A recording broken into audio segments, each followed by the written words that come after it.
Hi, this is Revathi. Welcome to అందమైన కథల పొదరిల్లు. వీడియోస్కి లైక్స్, కామెంట్స్, షేర్ చేస్తున్న మిత్రులందరికీ నా హృదయపూర్వక ధన్యవాదాలు. ప్రేమ మనసులు ఎపిసోడ్ నెంబర్ 31. మరుసటి రోజు ఉదయం రేణు కారు వెనక సీట్లో కూర్చొని ఆఫీస్కి వెళ్తూ, డ్రైవర్ త్వరగా పోనివ్వు, ఈరోజు నాకే లేట్ అయింది, బావగారు అప్పుడే వెళ్ళిపోయారు అంటుంది. సరే మేడం అని కారు స్పీడ్ పెంచుతాడు డ్రైవర్. రేణు అలాగే కూర్చొని ఆలోచిస్తూ, సాయంత్రం పార్టీలో అశోక్ నాకు ఏ సర్ప్రైజ్ ఇవ్వబోతున్నాడు, ఎంతగా ఆలోచించినా ఆ సర్ప్రైజ్ని గెస్ చేయలేకపోతున్నాను అని అనుకుంటుంది. అదే టైంలో పూర్ణ లాస్య రూమ్లో ఉండి లాస్యతో మాట్లాడుతూ, నువ్వు కంగారు పడకు లాస్య, నువ్వు కోరుకున్నట్టుగానే ఆనంద్తో నీ పెళ్లి జరుగుతుంది. ఈరోజు పార్టీలో మీ మావయ్య ఆ విషయాన్ని అనౌన్స్ చేయబోతున్నారు. ఇంటర్నేషనల్ బిజినెస్ మ్యాన్ అశోక్ కుమారే ఆనంద్ అని, ఆనందే చక్రవర్తి గారి కొడుకని, చక్రవర్తి గారి మేనకోడలైన లాస్యని ఆనంద్కిచ్చి పెళ్లి చేయబోతున్నారని రేపు ఈ పాటికి టీవీలోనూ పత్రికలోనూ మారు మ్రోగిపోతుంది చూడు అంటుంది నవ్వుతూ. అత్త మాటలకి లాస్య సంతోషపడి మళ్ళీ అంతలోనే బాధపడుతూ, కానీ అత్త, తర్వాత బావ ఏమంటాడోనని భయంగా ఉంది అని అంటుంది. పూర్ణ కాస్త బాధపడుతూ, నిజానికి నా కొడుకుని బాధ పెట్టడం నాకు ఇష్టం లేదు. ఆనంద్ రేణువుని కాకుండా ఇంకెవరినైనా అమ్మాయిని ఇష్టపడినా నా కొడుకు సంతోషం కోసమైనా ఒప్పుకునేదాన్నేమో. కానీ ఆనంద్ పోయి ఆ రేణుని ప్రేమించాడు. ఆ అమ్మాయి కాసేపు నా ఇంట్లో ఉంటేనే భరించలేకపోయాను. అలాంటిది జీవితాంతం తనని నా ఇంట్లో ఎలా భరిస్తాను? ఆనంద్ ప్రేమ అనే వ్యామోహంలో కళ్ళు మూసుకుపోయి ఆ రేణుని ప్రేమించాడు. అలాంటి అమ్మాయిని చేసుకుంటే ఆనంద్ ముందు ముందు చాలా బాధపడతాడు. అందుకే అన్నీ ఆలోచించే మీ మావయ్యకి నచ్చ చెప్పాను. చివరికి పార్టీలో ఈ విషయం అనౌన్స్ చేయడానికి ఒప్పుకున్నాడు. నువ్వు అన్నది కూడా నిజమే. తర్వాత ఆనంద్ ఈ విషయం గురించి గోల చేస్తాడు. కానీ ఆ పాటికే నీకు ఆనంద్కి పెళ్ళి అనే విషయం లోకానికి పాకిపోతుంది. ఆనంద్ ముందు బాధపడి గోల చేసిన తర్వాత సొసైటీ గురించైనా ఆలోచించి నిన్ను పెళ్లి చేసుకుంటాడని నమ్మకం ఉంది అంటుంది పూర్ణ. అలా అయితే ఓకే అత్త, బావతో నా పెళ్లి తలుచుకుంటేనే ఆనందంగా ఉంది. లాస్యని పెళ్లి చేసుకుంటానని బావ నోటి వెంట వినాలని ఉంది అత్త అంటుంది. పూర్ణ నవ్వుతూ, త్వరలోనే ఆ మాట కూడా వింటావులే. ఆ అన్నట్టు సాయంత్రం పార్టీకి నేను ఇచ్చిన శారీ నగలు పెట్టుకుని రెడీగా ఉండు అంటుంది. అలాగే అత్త అని మనసులో మాట్లాడుకుంటూ, ఈ దెబ్బతో బావకు నాకు మధ్య ఉన్న రేణు అడ్డు తొలగిపోతుంది అని అనుకుంటుంది. అదే సమయంలో కారులో ఉన్న రేణు అశోక్ గురించి ఊహల్లో తేలుతుండగా కారుకి సడన్ బ్రేక్ పడుతుంది. దాంతో రేణు ఈ లోకంలోకి వచ్చి, డ్రైవర్ ఏమైంది అని అడుగుతుంది. ఎవరో కారుకి అడ్డుగా పడుకున్నారు మేడం అంటాడు. ఛ, అశోక్తో మంచి డ్రీమ్లో ఉండగా ఎవడు డిస్టర్బ్ చేస్తూ అడ్డు వచ్చింది అని మనసులో అనుకొని డ్రైవర్తో పాటు తను కారు దిగి అతని దగ్గరికి వెళ్తుంది. అతను సర్టిఫికెట్స్ ఫైల్స్ చేతిలో పట్టుకొని ఇన్షర్ట్ వేసుకొని టిక్ టాక్న తయారై కనిపిస్తూ కారుకి అడ్డంగా ఫేస్ కనపడకుండా ఓ పక్కగా తిరిగి పడుకొని ఉంటాడు. రేణు కోపంగా అతని వైపు చూస్తూ, ఏ మిస్టర్, చూస్తుంటే చదువుకున్న వాడిలా ఉన్నావు, మా కార్కి అడ్డంగా ఎందుకు పడుకున్నావు, ఎవరు నువ్వు అని అడుగుతుంది. ఆ మాటలకి ఇటుగా తిరిగి మొహాన్ని చూపిస్తాడు. అతను నుదుటిన 3 నామాలతో చూడగానే దైవభక్తుల్లాగా కనిపిస్తూ రేణుని చూసి, ఆహా, తమరు సాక్షాత్తు మహాలక్ష్మిలాగా ఉన్నారండి అంటూ పడుకున్నవాడిలా లేచి కూర్చుంటాడు. రేణు అతని వైపు ఇంకా కోపంగా చూస్తూ, నన్ను చూసి మహాలక్ష్మి అని ఎవరు అనుకోరు కానీ నీ సుత్తి ఆపి మా కారుకి అడ్డు తప్పుకో అంటుంది. మీరన్నది నిజమేనండి. నన్ను మీ కారులో డ్రాప్ చేస్తారని మిమ్మల్ని పొగడటానికి అలా అన్నాను, కానీ మహాలక్ష్మికి బదులు భద్రకాళిలా ఉన్నారనేది మాత్రం నిజం అంటాడు లేచి నిలబడుతూ. ఏ మిస్టర్, నేను ఎలా ఉంటే నీకెందుకు కానీ ముందు తప్పుకో అంటుంది కోపంగా. అలా అనకండి మేడం, లిఫ్ట్ కోసమే మీ కారుకి అడ్డంగా పడుకున్నాను. ఇప్పటికే ఎన్నో వెహికల్స్ ట్రై చేశాను, కానీ లోకం మీద మానవత్వం తగ్గిందట్టుంది. ఎవరు లిఫ్ట్ ఇవ్వడం లేదు. నేను అర్జెంటుగా ఓ ఇంటర్వ్యూకి వెళ్ళాలి. మీరు కొంచెం సహాయం చేస్తే నేను టైంకి ఇంటర్వ్యూకి వెళ్ళగలుగుతాను. అక్కడ నాకు జాబ్ వస్తే జీవితాంతం మీ పేరు చెప్పుకొని బతుకుతాను మేడం అంటాడు. రేణు అంతే కోపంగా చూస్తూ, ఇంటర్వ్యూకి వెళ్ళాలని తొందర ఉన్నవాడివి ఒక క్యాబ్ బుక్ చేసుకోవచ్చుగా అంటుంది. అతను నీరసపడుతూ బస్సుకు వెళ్ళడానికి దిక్కులేదు, ఇక క్యాబ్ ఎలా బుక్ చేసుకుంటాను మేడం, ఆ స్తోమత లేకనే ఇలా ఉద్యోగం అని తిరుగుతున్నాను. ఇప్పుడైనా ఆ దేవుడి కరుణించి చిన్న ఉద్యోగం ఇప్పిస్తే చాలు అని అనుకుంటున్నాను అంటాడు. సారీ, నాకు కూడా మానవత్వం లేదు, నేను ఎవరికి లిఫ్ట్ ఇవ్వను అని కారులో కూర్చోడానికి వెళ్ళబోతుంది రేణు. అతను రేణుకి అడ్డుపడుతూ అలా అనకండి మేడం, కావాలంటే మీ గూగుల్ పే నెంబర్ ఇవ్వండి, మీ పుణ్యాన నాకు ఉద్యోగం వస్తే లిఫ్ట్ ఇచ్చినందుకు డబ్బుల్ని గూగుల్ పే పంపిస్తాను అని రేణుకి ఊపిరాడకుండా మాట్లాడుతూనే ఉంటాడు. అబ్బా, అసలు ఎవరయ్యా బాబు నువ్వు, ఇంతగా విసిగిస్తున్నావు అంటుంది కోపంగా. శ్రీరామ్, నా పేరు శ్రీరామ్ అండి, నేను చదివింది ఎంబీఏ అండి. ఇప్పుడు నేను ఎవరో మీకు తెలుసు కదండి, ఇప్పుడైనా నన్ను కారులో ఎక్కించుకోండి అని బతిమలాడుతుంటాడు. New character Sriram. ఈ క్యారెక్టర్ కూడా ఈ కథకి కీలకం. రేణు ఇక అతని నస భరించలేక సరే ఎక్కు అంటుంది. శ్రీరామ్ డ్రైవర్ సీట్ పక్కన కూర్చుంటాడు. ఎక్కిన దగ్గర నుంచి నోరు మూతపడనీయకుండా ఏదో ఒకటి వాగుతూనే ఉంటాడు. అలా కారు వెళ్తుంటే మధ్యలో ఒక గుడి వస్తుంది. డ్రైవర్ కారు ఆపు అంటాడు కంగారుగా. డ్రైవర్ అతని కంగారు చూసి భయంతో కారు ఆపుతాడు.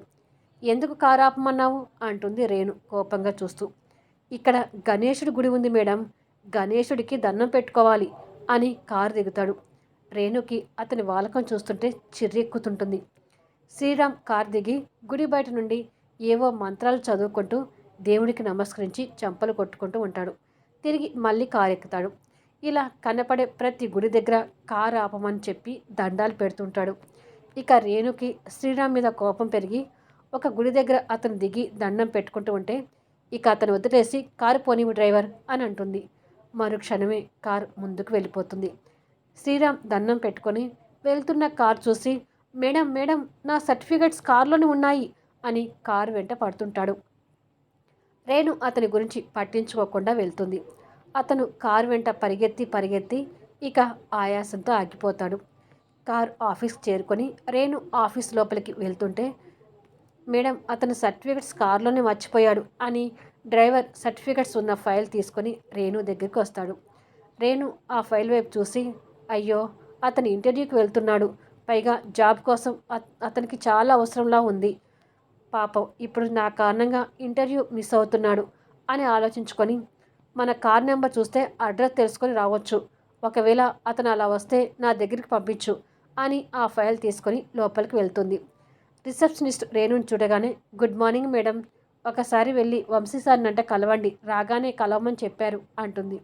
ఓకే, ఈ ఫైల్ తీసుకువెళ్ళి నా ఛాంబర్లో పెట్టు అని ఆ సర్టిఫికేట్స్ ఫైల్ రిసెప్షన్కి ఇచ్చి వంశీ ఛాంబర్లోకి వెళ్తుంది.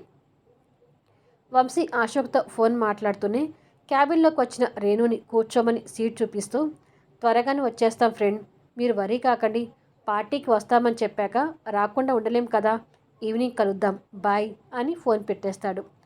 అశోక్ ఏమంటున్నాడు బావగారు అని అడుగుతుంది రేణు. రఘు వాళ్ళ ఫ్యామిలీని కూడా ఇన్వైట్ చేశాడంటమ్మా, సాయంత్రం వచ్చేటప్పుడు వాళ్ళు కూడా కలుపుకొని రమ్మని చెప్తున్నాడు అని తన ముందున్న ఫైల్ రేణుకిస్తూ, మన దగ్గర ఉన్న కొంతమంది స్టాఫ్ని అశోక్ కంపెనీకి షిఫ్ట్ చేశాం కదా, దాంతో ఇక్కడ స్టాఫ్ తక్కువై వర్క్ డిలే అవుతుంది రేణు, ఇక నుంచి మనం కాస్త జాగ్రత్తగా ఉండాలి, వర్క్ డిలే కాకుండా చూసుకోవాలి, అందుకే మరి కొంతమంది స్టాఫ్కి రిక్రూట్మెంట్ ఇద్దామనుకుంటున్నాను, ఆ పోస్ట్ వివరాలన్నీ ఈ ఫైల్లో ఉన్నాయి, వీటిని ఒకసారి చెక్ చేసి హెచ్ఆర్ డిపార్ట్మెంట్కి పంపించు, అలాగే దివ్య లంచ్ తీసుకొని వస్తుంది కదా, అదే టైంలో దివ్యతో పాటు నువ్వు ఇంటికి వెళ్ళు, ఇద్దరు సాయంత్రం పార్టీకి రెడీ అవుతూ ఉండండి, ఈలోపు నేను ఇంటికి వచ్చేస్తాను అంటాడు. అలాగే బావగారు అని రేణు నవ్వుతూ చెప్పి వెళ్ళిపోతుంది. రేణు తన ఛాంబర్లో కూర్చొని వంశీ ఇచ్చిన ఫైల్ చెక్ చేసి ల్యాండ్ ఫోన్ నుంచి రిసెప్షన్కి కాల్ చేసి కమ్ టు మై ఛాంబర్ అంటుంది. నిమిషంలో రిసెప్షనిస్ట్ రేణు ముందు ఉంటుంది. రేణు ఆ ఫైల్ తనకిచ్చి హెచ్ఆర్ డిపార్ట్మెంట్కి పంపించు అంటుంది. ఓకే మేడం అని తను వెళ్ళిపోతుంది. రేణు ఫోన్ తీసి ఒకసారి అశోక్కి ఫోన్ చేస్తే అని ఆలోచించి వద్దులే, సాయంత్రం పార్టీ కదా, బిజీగా ఉండి ఉంటాడు అని అనుకుంటుండగానే అశోక్ దగ్గర నుంచి ఫోన్ కాల్ వస్తుంటుంది.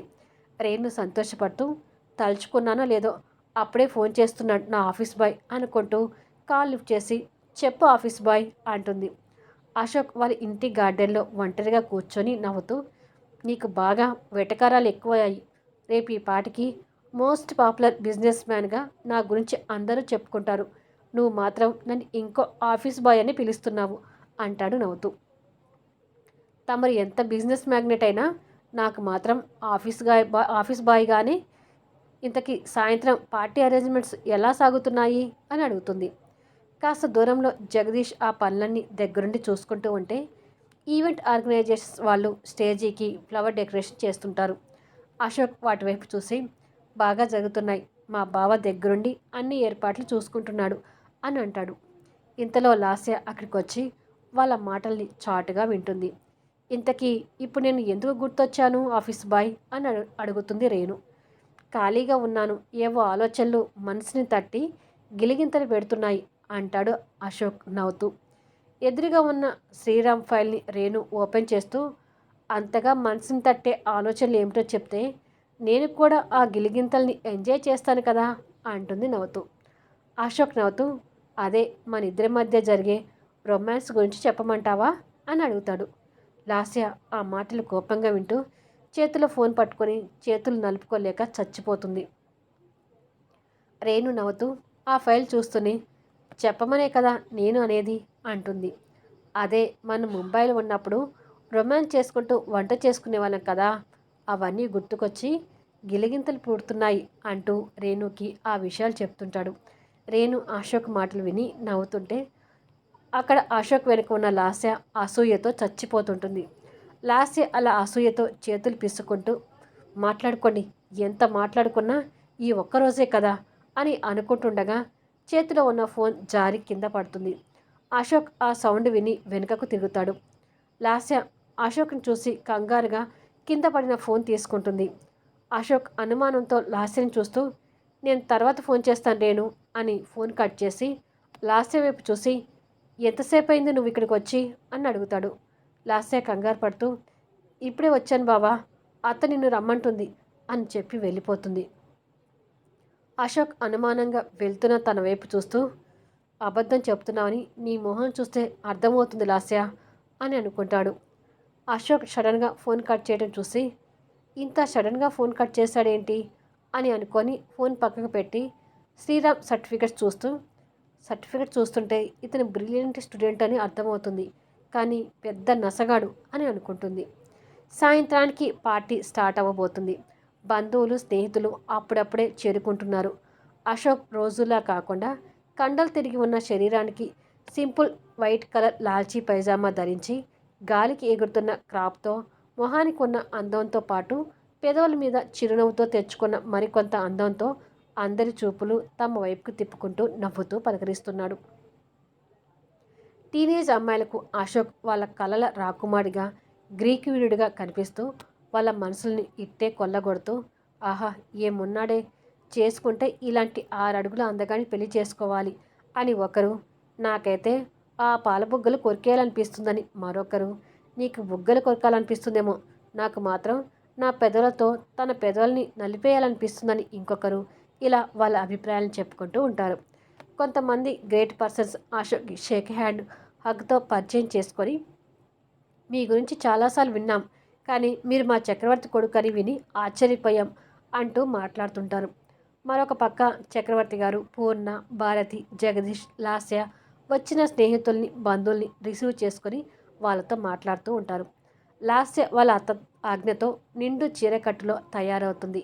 లాస్య స్నేహితులు లాస్యతో మాట్లాడుతూ, అందమైన మీ బావని పెళ్లి చేసుకోబోతున్నందుకు యు ఆర్ లక్కీ గర్ల్ అని తనని మెచ్చుకుంటారు.